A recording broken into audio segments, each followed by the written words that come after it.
Hi guys, it's Renisti back again with another FHM video. This time we're in Season 9, Episode 5 of Barry McCockiner's eventual ascent to the NHL, and eventually after that, the Stanley Cup ring that is itching to get on his finger. We have 13 games left in our first ever season in Germany. We fell off a cliff, to be frank, last episode. Some players' scoring touches have dried up like a buckwheat cracker. It's probably the best comparison I can give it to. Or like an old biscuit. Not the Popeyes, because that one's just way too much of a cliche, but you get the idea. These are the new look lines. I've revamped the tactics. To be honest, the only thing that really needed some help was our power play breakout. That just seemed to be a terrible fit for everybody else. And also our 5-on-5 back check system wasn't doing great. So, rearranged the lines. Got less of the same types of players playing with each other. I got, let's say, screener, grinder, sniper. Scoring touch, puck battle, net front. Playmaker, up and down two-way, and then someone who's going to give a bit of FU in the game. You get the idea. So hopefully this episode we can climb back up into at least top 4 and solidify our place in the second round, because the first round is some sort of pre-playoff qualifying. Another shootout loss. Next game up against Krefeld away. Can we get the job done, for the love of Christ? Nope.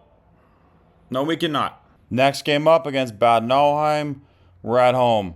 Can we actually get a win in our calendar? Holy smokes, we did it. Next game up, we're against the Wild Wings.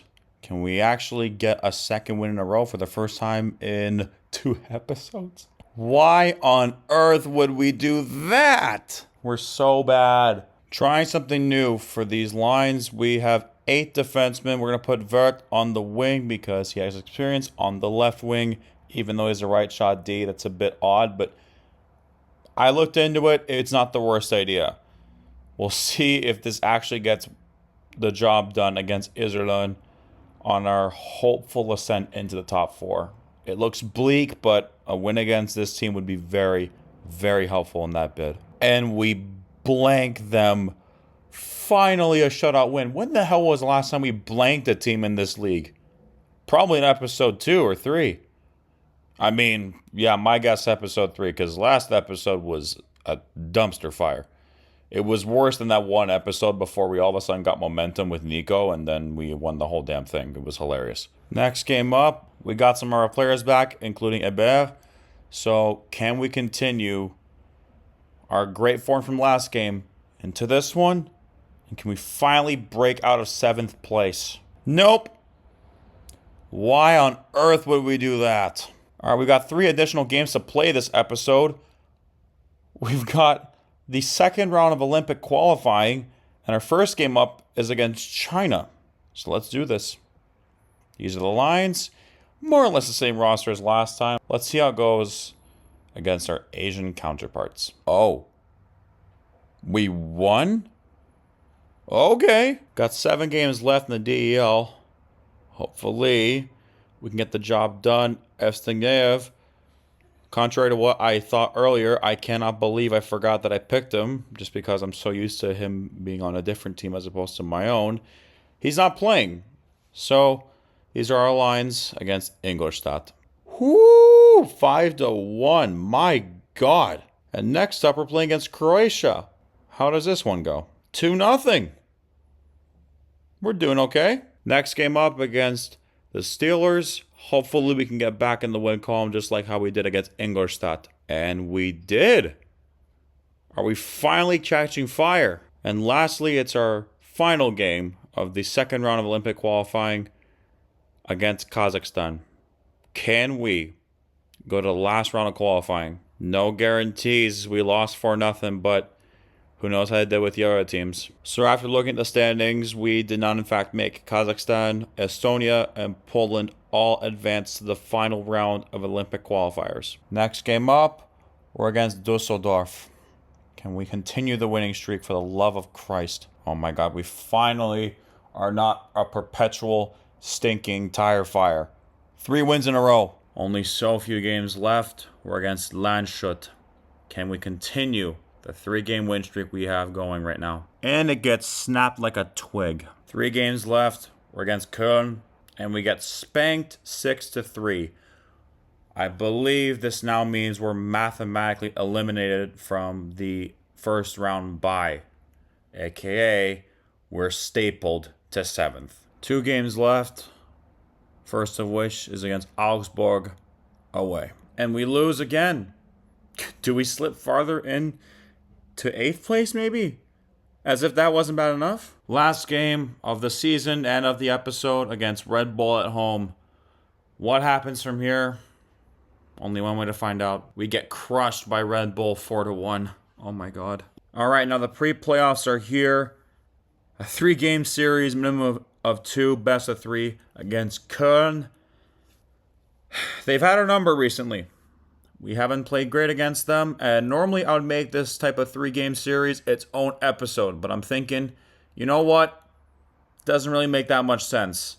So, let's get our first game of postseason hockey underway in this episode. Now, we're playing game 1 against Köln at home. Do we play it? Not this time. If we're down 1-0 or if we're up 1-0, we'll play game 2. So we'll likely play either way. But this one, no. And we win. One more win. And we're into the first round. Even though certain lines worked last game, I thought, why not change them up? See if we can get the job done with a bit more top-heavy lineup in Köln. Matusz Mensik puts us on the power play. There we go. We got our first goal of the playoffs. First goal of the playoffs, excuse me. First goal of game 2. Carson Campbell assisted by Dennis Lobach. Nice. Zachary Berger puts us back on the power play.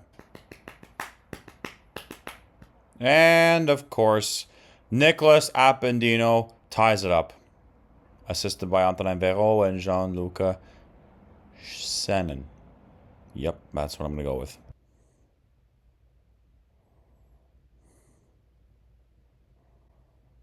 There we go. Jacob Bernard Docker, the former Ottawa Senator first-round pick, puts us up by 1. And we lead with 6 minutes and 8 seconds left to go in the second period. Oh, lordy lord. Matusz Mensik. And we are 5 minutes away from going to overtime.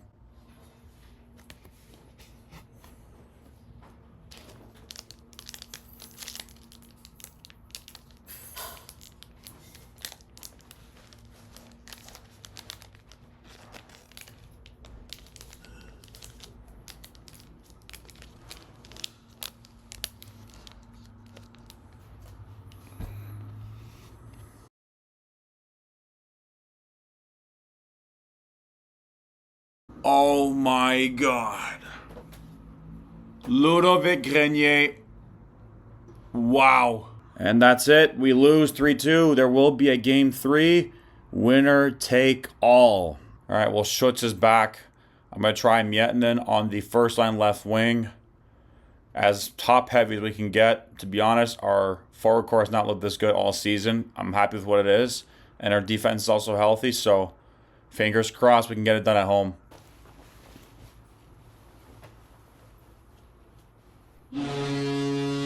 There we go, Tim Schutz, the guy who was out, he's back, and he got a goal for us. Let's go.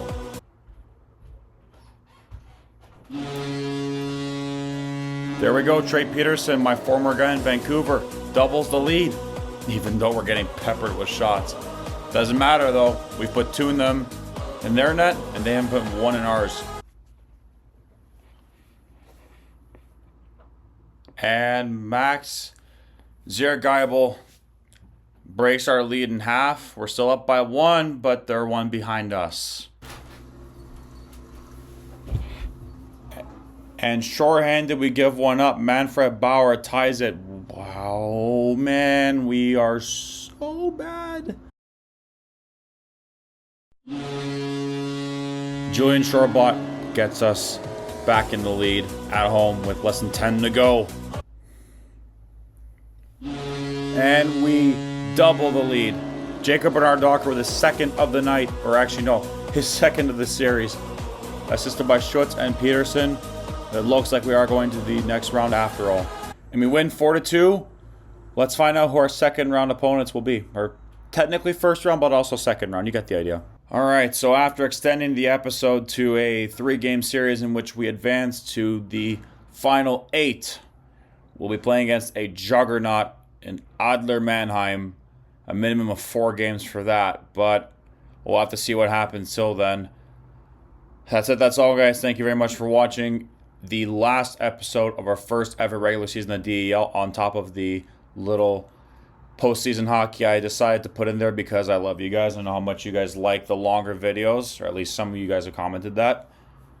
If you enjoy content like this, please remember to like and subscribe. I'll see you in the next round.